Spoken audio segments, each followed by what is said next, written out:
नमस्कार दोस्तों, आप सभी का हार्दिक स्वागत है हमारे चैनल क्रोसेंट एस्ट्रो पर।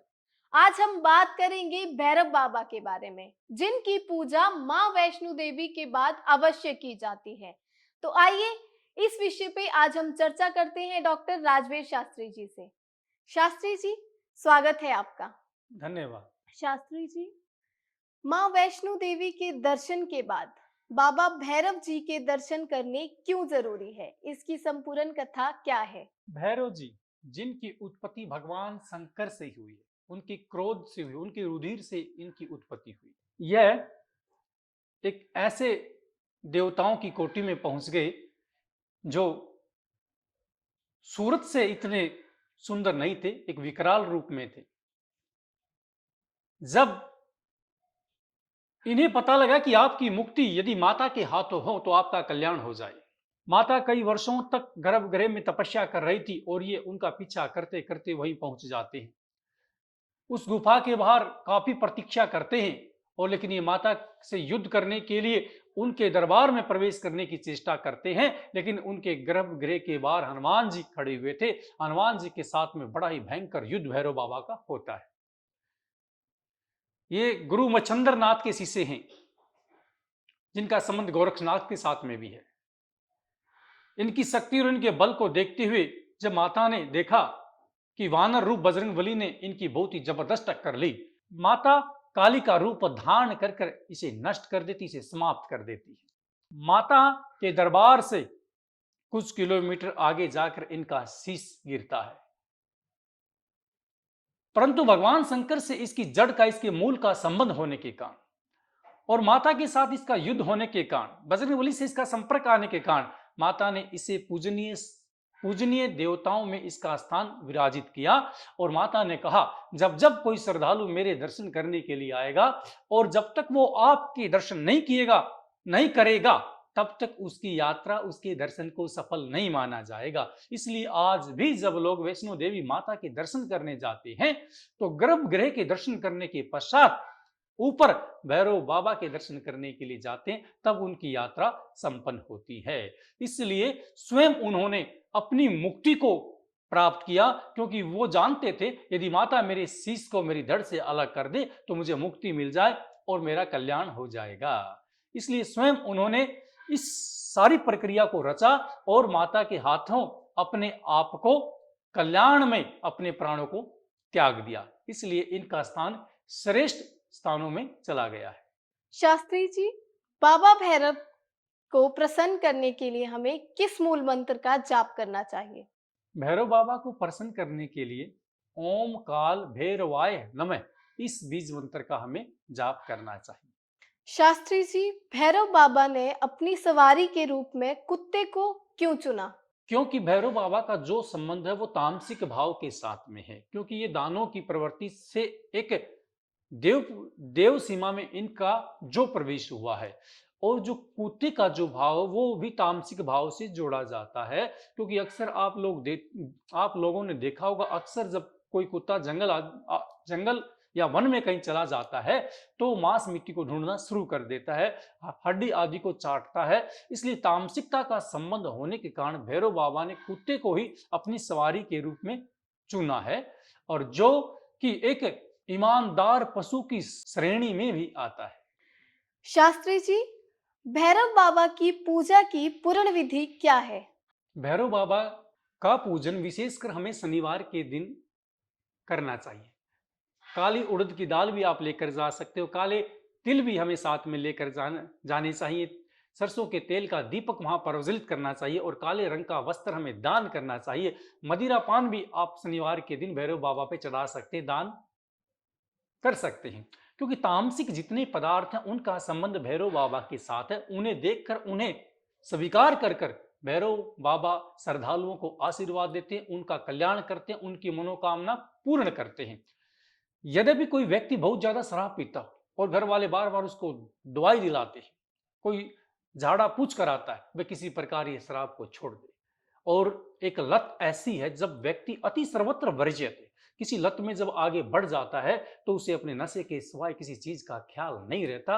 उसे नहीं पता कि मेरी बीवी कैसी, मेरे बच्चे कैसे, कौन सी क्लास में होंगे। वो केवल अपनी आदत के वशीभूत होकर स्वयं के शरीर काया का भी ख्याल नहीं करता और एक तामसिकता की तरह रहने लग जाता है। स्नान पूजन आदि ये चीजें, भक्ति, परमात्मा का नाम उससे अति दूर चला जाता है और नशे के वशीभूत होकर व्यक्ति अपनी जबान से भी गाली गलौच ही करता है। कभी पत्नी को पीटता है, कभी बच्चों को प्रताड़ित करता है। इस प्रकार के जब भाव होते, और वो कौन है? वो व्यक्ति घर का मुखिया, सारा घर उसके ऊपर आश्रित है। उस व्यक्ति की जब इस प्रकार की स्थिति हो जाए तो उसका घर का सारा माहौल बिगड़ जाता है। अगर ऐसा किसी के साथ होता है तो उस व्यक्ति को 7 शनिवार तक भैरव बाबा पे शराब चढ़ानी चाहिए, मदिरा पान का दान करना चाहिए। इससे वो शनि शनि मदिरा पान को छोड़ देगा, उसके जीवन से वो दूर हो जाएगी। एक ये भी विशेषकर उपाय बताया जाता है जो लोग अति शराब पीते उनके लिए। शास्त्री जी, जैसे कि आपने अभी हमें बताया कि भैरव बाबा को हमें प्रसाद के रूप में शराब चढ़ानी चाहिए। भैरव बाबा को प्रसाद के रूप में शराब क्यों चढ़ाई जाती है? तामसिकता, जैसे कि मैंने पहले भी चर्चा की थी, जो भैरव बाबा का जो संबंध है वो तामसिकता से है। एक होता है रजोगुण, एक होता है तमोगुण। रज का संबंध सतोगुण, सत के साथ में जो अच्छी चीजें हैं, और तमोगुण का संबंध अंधकार के साथ में, पाप के साथ में, काली रात के साथ में है, काला तंत्र काली विद्या करने वालों के साथ में है, या राक्षसताओं से संबंध रखता है। इसलिए भैरव बाबा का जो संबंध तामसिक भाव के साथ में है, और जो तामसिक लोग होते हैं वो उसी चीज को प्राप्त कर कर प्रसन्न होते हैं। इसलिए जिसकी जो वस्तु प्रिय हो उसे वही चीज अच्छी लगती है। यदि आप सामान्य रूप से किसी व्यक्ति को देखोगे, यदि आप किसी की बारात में चले जाते हो और बारात में 100 बाराती एक साथ विराजित होते हैं, जिस व्यक्ति ने किसी प्रकार की चेष्टा है, किसी को भोजन अच्छा लगता है बारात में जाकर, वो सबसे पहले टेंट में पहुंच जाता है। ये क्या, उसका भाव उसे छीन लेता है। कुछ ऐसे भी व्यक्ति होते हैं जिन्हें ताश खेलना अच्छा लगता है, तो पूरी बारात में उसी महफिल को ढूंढते हैं जहां ताश खेलने वाले बैठे, वो उनके पास जाकर बैठ जाते हैं। कुछ व्यक्ति बारात में इसीलिए जाते हैं कि उसकी शादी में जाकर शराब पिएंगे, वो शराबियों को ढूंढना शुरू कर देता है।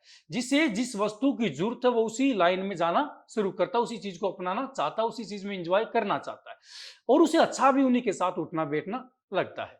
इसी बात ही ये एक मनोभाव है। भैरव बाबा को भी तामसिक भाव होने से मदिरा अच्छी लगती है, इसलिए उनके ऊपर मदिरा चढ़ाई जाती है और वो मदिरा को देखकर प्रसन्न होते हैं और सामने वाले व्यक्ति को आशीर्वाद देते हैं। शास्त्री जी, भैरव बाबा की पूजा करते समय हमें किन बातों का खास ध्यान रखना चाहिए?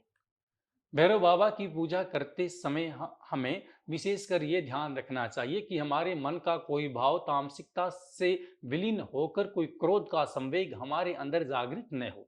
आपको शांत रहना चाहिए। माता की स्तुति करने के बाद में भैरव बाबा का दर्शन करना चाहिए। आप तेल वहां लगा सकते हो, पतासे का प्रसाद चढ़ा सकते हो, खील वहां पर आप चढ़ा सकते हो, काले रंग का टीका लगा सकते हो, काले रंग की वस्तुएं वहां आप दान कर सकते हैं। और मंदिर की परिक्रमा करने के बाद साक्षात साक्षात प्रणाम भैरव बाबा को आप करें और उनके आशीर्वाद को लें। ज्योति के दर्शन अवश्य करें। उसके पश्चात ही हमारे जीवन में विभिन्न प्रकार की कठिनाइयां दूर होती हैं और माता भी प्रसन्न होती है कि मेरे भगत, मेरे द्वारा जिसका उपकार किया गया, उसके दर्शन कर कर मेरे भगत ने इस यात्रा को सफल किया है। आज जीवन तक इसका कल्याण हो, इसका भला हो। इसी प्रकार भैरव बाबा भी हमें आशीर्वाद देते हैं। हम कई बार बता देते हैं किसी भी उपाय के माध्यम से भी, शनिवार के दिन काले कुत्ते को रोटी के ऊपर सरसों का तेल लगाकर उसके अंदर दर्शन कर कर कुत्ते को आपने इस रोटी को खिलाना है। क्यों? क्योंकि जब हम काले कुत्ते को शनिवार के दिन तेल लगाकर रोटी खिलाते हैं तो उससे भैरव बाबा प्रसन्न होते हैं, हमें आशीर्वाद देते हैं। अनचाही समस्याएं हमारे जीवन में नहीं आती, अकाल मृत्यु उस व्यक्ति के जीवन में नहीं आती, और किसी भी कार्य को प्रारंभ करता है उसके बीच में किसी प्रकार का संकट, बाधा, रुकावट, अवरोध उत्पन्न नहीं होता। सामान्य रूप से उसके सभी कार्य सफल हो जाते हैं क्योंकि उसके ऊपर भैरव बाबा का आशीर्वाद प्राप्त होता है।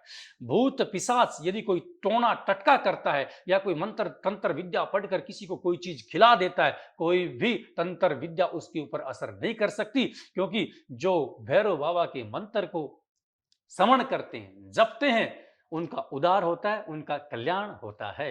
शास्त्री जी, भैरव बाबा के बारे में हमें और हमारे दर्शकों को ढेर सारा ज्ञान देने के लिए आपका बहुत बहुत धन्यवाद। अभिवादन करते हैं आपका। अगर आप भी अपने जीवन से अनचाही समस्या को दूर करना चाहते हैं तो भैरव बाबा की आराधना अवश्य करें और उन्हें प्रसाद के रूप में शराब अवश्य चढ़ाएं। ऐसी ही नई नई जानकारी को जानने के लिए हमारे साथ जुड़े रहिए क्रोसेंट एस्ट्रो पर। धन्यवाद।